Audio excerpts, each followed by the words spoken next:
Girl in a Band a memoir by Kim Gordon is a 2015 book,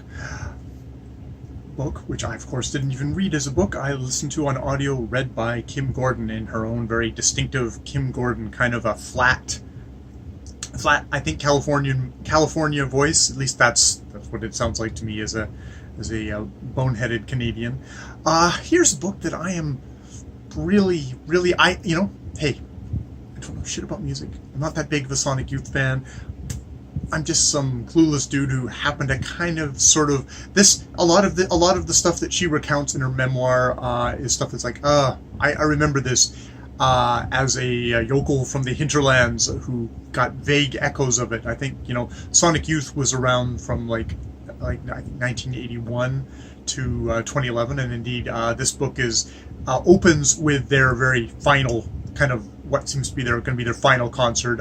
She and the lead vocalist and guitarist Thurston Moore have their marriage has just dissolved in a very ugly, sad, and very usual way of her finding text messages from another woman on his phone, and the shit that happens, which as unfortunately as someone who's older, you can see that. I'm lucky that I'm still in my marriage, but that's it's the tough kind of shit that happens that often kills marriages, and it killed hers. And it's a real credit to her that actually in this book, while you can still see kind of like a lot of the anger and the hurt towards Thurston Moore, it doesn't overbalance the book. Because I think when I started this memoir, where she's opening with it kind of framed as, here's the end of Sonic Youth, here's the end of my marriage, it was like, oh, is this going to be a book that's going to just sort of be all about kind of her fame, as much fame as Sonic Youth is an alternative Sonic Youth, which is what she's best known for as a bassist for Sonic Youth. Bassist and vocalist for Sonic Youth was, alternative, new wave, kind of art rock of that time, of the 80s and 90s and further, but you can arguably say the 90s are definitely the high point of the whole alt rock scene, whatever that was, kind of with punk influences and stuff like that. They're definitely the pioneers, the people who were there before it exploded. It became exploited as a commercial property, and basically alternative rock became a fairly meaningless thing in itself.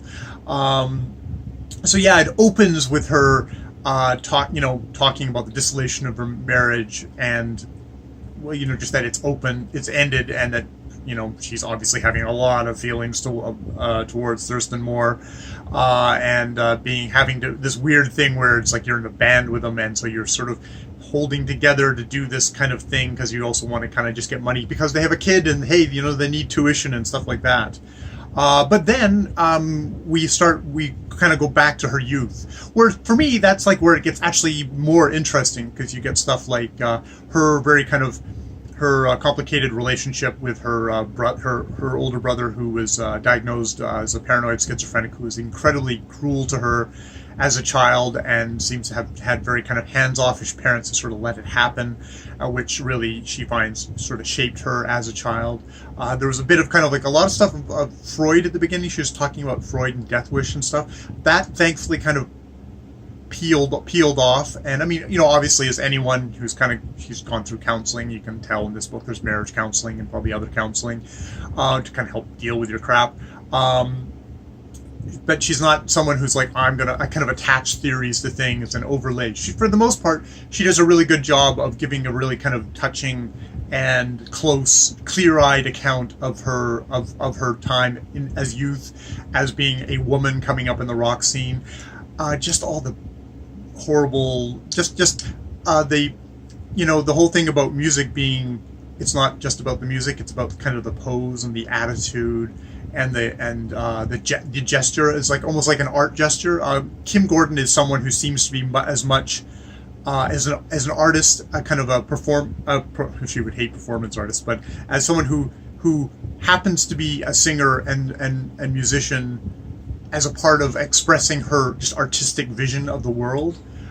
So she's very much interested in doing different things and new things, and defeating kind of expectations. She's not really interested in audience. Yet at the same time, you can tell that she's quite the performer.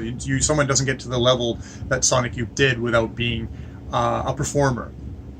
Another thing that you got to really appreciate with this book to start off with, however far I'm in here, is that I was sort of afraid, because I've read some other sort of celebrity things, or things where it's like it's an actor or a musician who's writing their own book, where you can tell, oh, this is the first time you've picked up a pen, or it's just like you've reached the heights of whatever your profession is, but for writing you're down here. Actually, I would say with Kim Gordon, she's obviously someone who's done a lot of writing, is someone who's done a lot of articulating of thoughts and feelings, and of just a very thoughtful, concise writer, actually. Someone whose prose actually lives. So you can't say that about everybody. So I found it was a book that I could get really interested in as someone who's just only very kind of casual Sonic Youth fan, someone who caught probably the very tail end of their career just as they were, rising up that far up in the consciousness that some yokel in the interior of Canada had actually heard of them, or maybe by that point I was actually down in Victoria for my first time. But it's very interesting hearing about this scene, the vitality of this scene, where it was something I was living contemporaneously with, and a lot of the references to, like, you got stuff like, her distaste for Ronald Reagan, how she feels he messed up her country. It's not heavy into that, but just that kind of a feel, like, this is Ronald Reagan, who started out his wonderful experiments in California and then applied them to the country. You've got stuff like her relationship with Kurt Cobain, which is like, as a friend, and as someone who sort of saw it from whatever perspective that she got, and how much it touched her. So there's some touchstones there. There's Ronald Reagan, there's Cobain, there's 9/11. I don't think we actually get into the Gulf War, but I'm thinking about, like, things of my generation, like, these are the signal posts, that the stopping points that are going to pop up, I guess, in people's memoirs from this time. This is the post-baby boomer sort of Gen X-y sort of thing, I would assume. I guess she's Gen X, or however you qualify those things. I really feel like she's Gen X, but she might have actually been someone who was just that late enough baby boomer that she was talking to a Gen X crowd. So yeah, a really good book, a book that kind of.